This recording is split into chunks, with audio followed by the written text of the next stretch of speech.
Out. First at 5, the man who shot and killed a 17-year-old on his way home from an Astros game will spend the next 30 years in prison. That's after entering a guilty plea. Fox 26's Damali Keith did an exclusive interview with the gunman, Gerald Williams, the day that he turned himself into police. Now she joins us live in downtown. So, Damali, is there anything in particular that struck you about what Williams told you? Well, yeah, I spoke with Gerald Williams at a time when not only people across Houston, but all across the country, people were being brought to tears, even at the thought of what happened to 17-year-old David Castro. And Williams just didn't have that reaction. He was claiming to be innocent at the time, but now after entering a guilty plea, we know he is not innocent. It's been 18 months and 2 weeks.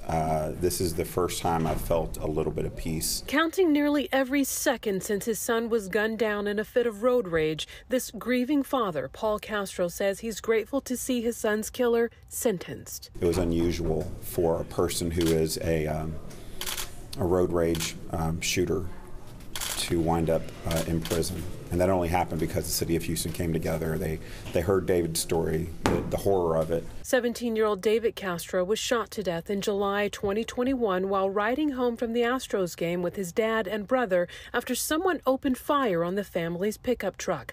Less than a month later, investigators charged the gunman, Gerald Williams, with murder. I spoke exclusively with Williams as he turned himself in to Houston police, and he professed his innocence. I cooperated with them. And the minute I stopped cooperating with them, they want to charge me. So you didn't do this? No, ma'am. This is something you would ever do? No, ma'am. I have multiple witnesses, multiple people saying where I was, and I couldn't be at 2 places at 2 times. That, as it turns out, isn't true. Williams is now pleading guilty to shooting and killing Castro. What it felt like was just this deep, immeasurable sense of pain and sadness. David's dad took the stand showing pictures of his son and delivering a powerful victim impact speech. I know that I needed him to know that that night he caused terror in my 2 sons, and one of them didn't make it. Mr. Williams will be going to the penitentiary for a period of 30 years, and the family will try to get on with their lives. The tragedy is horrible. I hope he dreams that every night for the next however many years he lives, because every night I go to bed with that image in my head. Now, Williams' trial was set to start Thursday. He faced up to life in prison.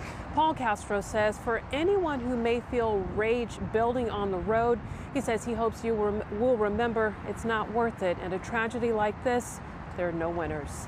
Reporting live in downtown, I'm Damali Keith, Fox 26 News.